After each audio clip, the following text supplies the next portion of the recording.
मरलक ह त मरलक ह, मुंह पर काहेला मरलक ह। पहले ही से मुंह इतना ना खराब बा, कोनो छौड़ियो त ताकते ना रख, अब कोनो भूसरी मौगियो ना पट। तू हमर लाड़ पलाड़ू कतर, सब तोरे चलते होता। धनु बाबू कह के कान्हा पर बैठा के ले गेल ह, आ धनु बाबू के गान मरवा देल। उ छौड़ी के तो हम छोड़ब ना, पूरा गांव में हल्ला करम। धनु कहत नहीं है कि खसी के मीट खा लीस। चुप भाई चोद, अब तोरा फेर में नहीं पड़े वाला। जिंदगी में हमरा एके गो सपना बा, कोनो लड़की के चुमा ले के। उ सपना हम ओ छौड़ी के चुमा लेके पूरा करम। अब तू जैसे दीवार न तो पूरा गांव में हल्ला करम। सुन ना धनु, साला उ बढ़िया लड़की है रे। बढ़िया लड़की है, यही से रात खानी मरई के पीछे तोरा साथे पकड़ाए रहे। जौले ओकरा से एगो चुमा ना ले, तौले ही धनु डगमगाए वाला नहीं खन।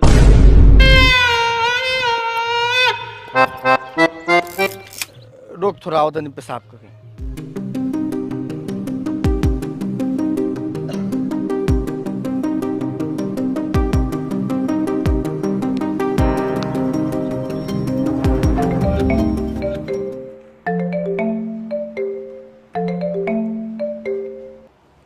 हेलो हेलो, मिलेला तो बड़ा खखुआल रहला, अब खुश बारा ना बदनाम करके। हाँ इतना ना खुश बानी कि सुबह ही से लात खाता नहीं, और वो सरवा के मनावे के फेर में लागल बानी। हाँ तो मनाव, न तो हमार पापा जान जाइहन तो हमरा के तो मरबे करिहन, लेकिन तोहर का होले तू सोच लिह। उ सरवा मानते ही नहीं के, कहता एगो तले चुमा ले हम ना तले ना मानम। उ कोरिया के हम चुमा देवे वाला बारी, मुंह देख ले बा अपन दोगला। ओकरा के तू दांते काहे काट ले लहू? त कथी करती? उ चरवा हमरा से चुम्मा मांगत रहे, दे देती का? सुनो ना, मुंह पर ओढ़नी धके कोई संगो सरवा के एगो चुमा दे दहू, यही में हमनी के भलाई बाटे। अच्छा ठीक बा, जब उ दोगला नइखे मानत त लेके आवा रात में हमरा घरे, लेकिन तू तनका होशियारी से रही है। आज उ दोगला के सारा सरधा पूरा देम चुमा लेवे के। ठीक बा। धनु आय ओई मां,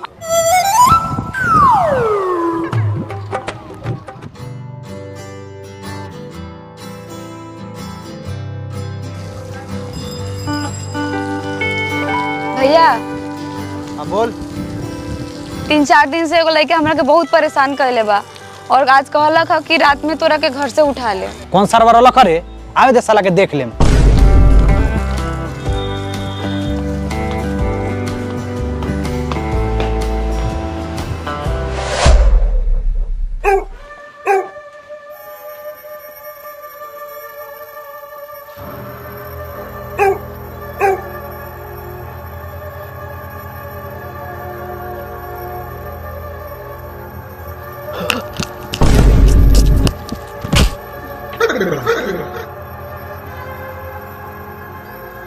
लागत अपने बेटी की सुरक्षा ला सरवा चारों ओर लाइन बिछा के रख ले बा।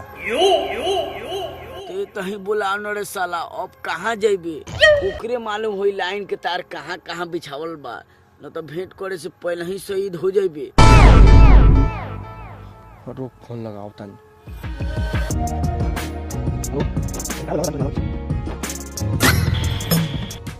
रूम में बुलावता है। रूम में तो ना जाए के चाही, लेकिन पलंग गादा रजाई सब मिली। चल।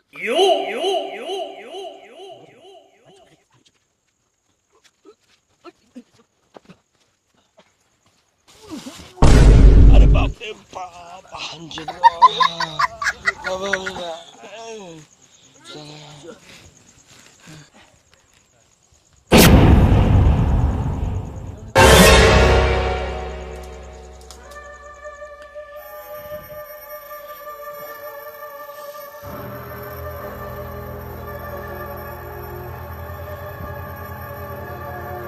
धनु, हाँ धनु, ये गेट है, घुस। आ तू ना चल बे। घुस ना तू, कोनो दिक्कत ना होई। फोन पर सब बात हो गल बाटे, लिपस्टिक विस्टिक लगा के तैयार बा, चाहते चाहते चुमा दे दे तो।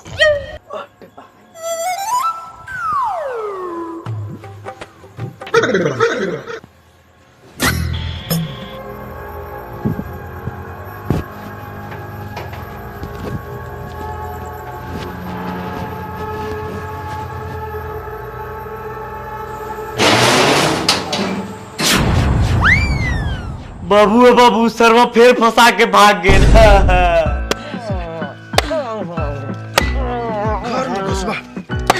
ये बड़ा कौन रख रे?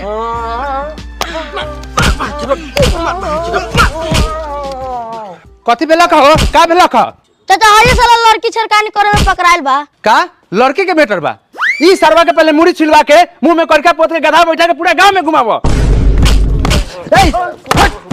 ए सरवा मुंह ना उठाओ के चीनी मुंह ना उठाओ रे सरवा मुंह ना उठाओ।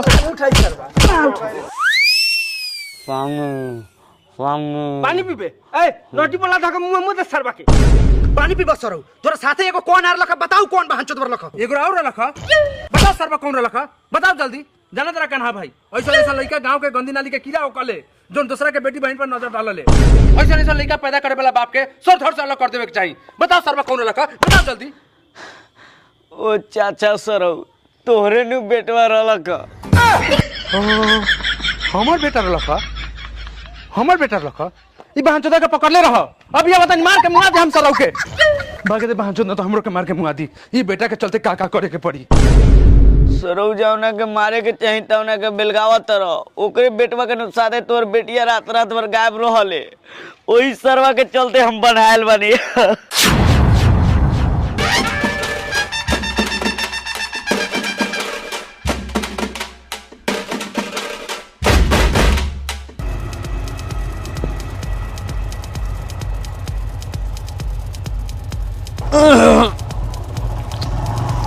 का हो चला ना छोड़ दी। कर्म लगई त करी धोके मुंह में गाथ दे। मुंह में काहे ला गोथबू है करेजवा में गाथ दो जिंदगी भर याद रही। जो अपने मतारी से भोकवाली है गोरिया। ऐसे पीछे पीछे चलत दोगले कि मरम दूसरे मुंह चिवरा हो जाई। ए कन्हा के बेटी I love you serious.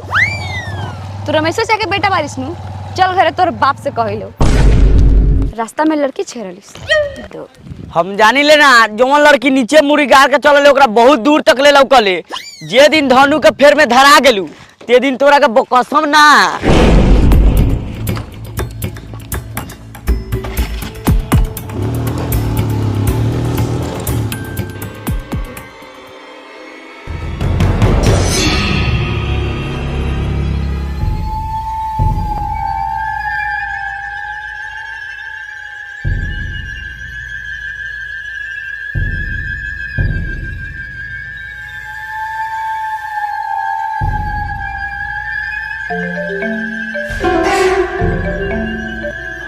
Hello कहाँ बारा?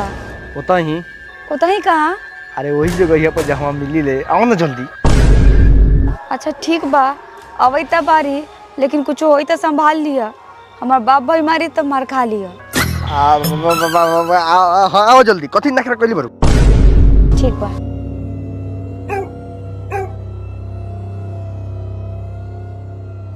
का मतलब तू खूब नखरा बतगा तरु आज को ला।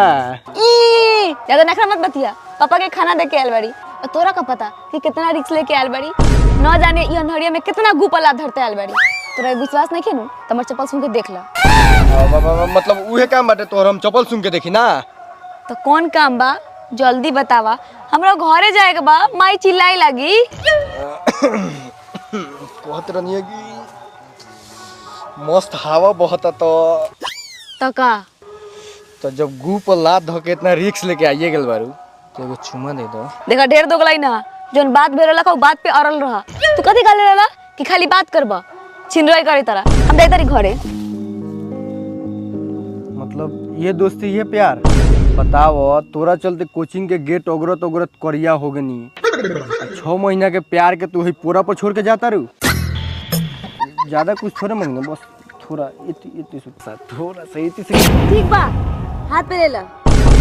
हाथ पर मतलब इतना रात का हम हाथ पर चुमा ले आयल बानी। तहार बहन के हो आटा के लोई के टोई तू खूब बहाना बतियाता रू। सुनो ना कहत नहीं कि एगो ओठ पर चुमा दे दा चल जा। आँखवा बंद कर तनी हमरो लाज लागल है।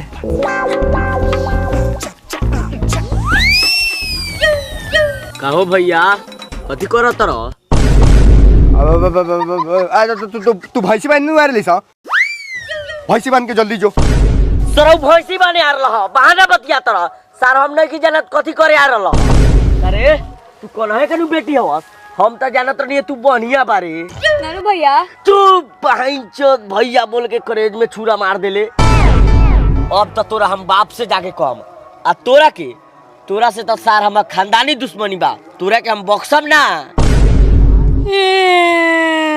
ई करिया हमरा के मलवा के फंसवा देलक हमरा कुछ होई न तोगला तोरा के छोड़म ना चांदनी ए चांदनी लगे तो माई बोला बता माही बोला होता माई ओए ओए तू कहाँ मौका पर पकड़ायल बारू तोरा के जाए ना दे हमरो चाही कथी उहे तू माँ अब बाबू अब बाबू दोगले मुंह ऐसन मुंह ना चुम्मा चाहे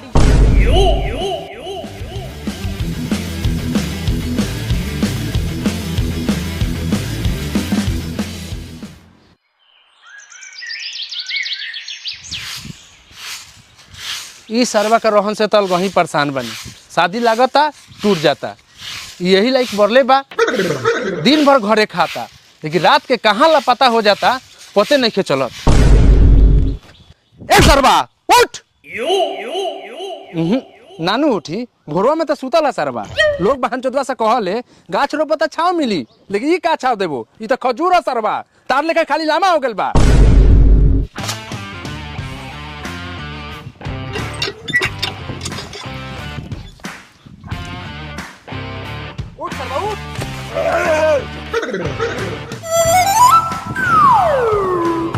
हाँ बाबू ठीक कहला तू प्यार से उठे थे तो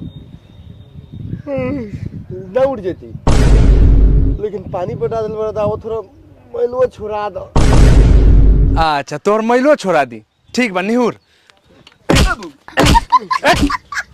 साला तू ई बात बताओ कि तू ना घर के काम करता रे ना बाहर जाता रे तो तू करबे कथी हमार लार बोल ले बड़ा अपना जवानी में खूब मजा मारत ला और जब हम जवान बनी तो बाहर खेत होता रहा तो हई कहाँ से चली हई का बाबू तू मजाक कैले बारा तोरा जिंदा रहते हमरा खाए ला सोचे के पड़ी कहीं जाए 400 रुपया कमा के चलेब 400 कहला बउओ जा तनी गार लिबा के 4000 रुपया कमा के ले आएम खूब खइह रात भर गायब रहियो हाँ ठीक होता रे बाबू पैसा रुपया ठीक कहता तू बउओ हम तो जानता नहीं तू ना सुधरब तो तू एगो काम कर जा जहर किन के ले आवा हम खा ली आ मर जाई ना बाबू तू जहर ना खेब हम खाएम ना तू ना खेब खाएम रे सरवा तोरा रोकला से ना रोकाएम अरे मर्दवा मतलब हम रोका थोड़े मानी वहाँ तनी की जहर काला खेब फसरी लगा लो ये सस्ता उपाय बा पैसा ना लगी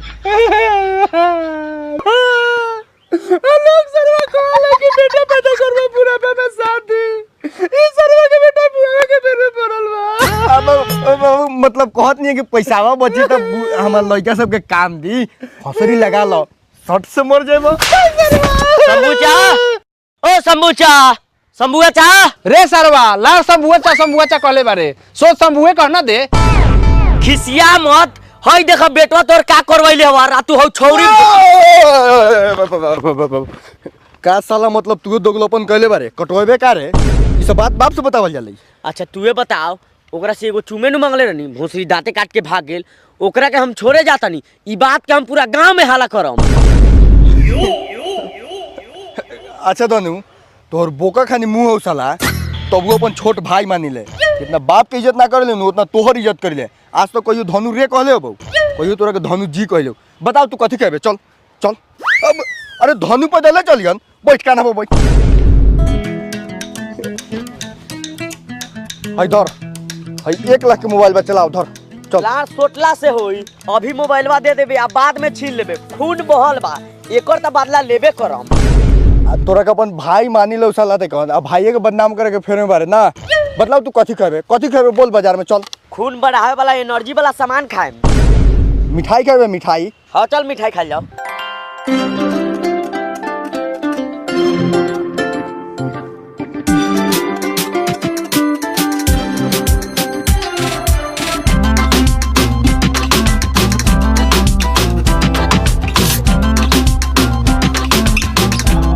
चलो जाओ। बात मर दे तू बसिया रखल है, चलो साजी में टटका टटका माल रखल है।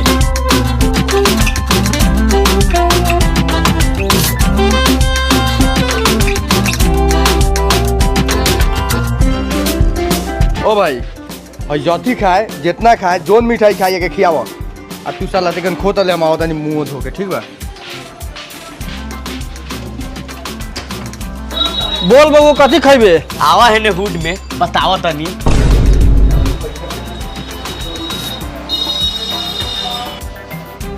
हे में से 1 किलो दे दो। 1 किलो? अरे साला 1 किलो खा जीबे, वो तो कहल वो जितना खाई उतना खियाओ। तोरा 1 किलो 2 किलो से का मतलब हो? तोरा पैसा से नहीं मतलब हो? लाओ हे में से 1 किलो दो।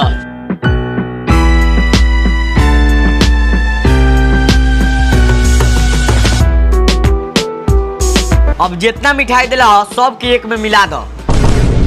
सब मिला दियो रे साला 5-7 किलो हो जतौ। फिर बोलला मारम दूध थोपी मुँहे पर। तोरा पैसा से नहीं मतलब बा ना बाबी ना। हे बबू 1 किलो मिठाई दो तो। कहो बाप दादा कोई मिठाई खोलवा से तू चल देला मुंह उठा के मिठाई खरीदे। भागा यहाँ से, सब बुक बा भाग।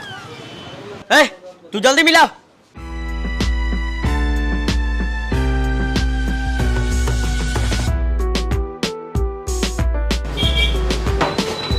बढ़िया से मिलावा।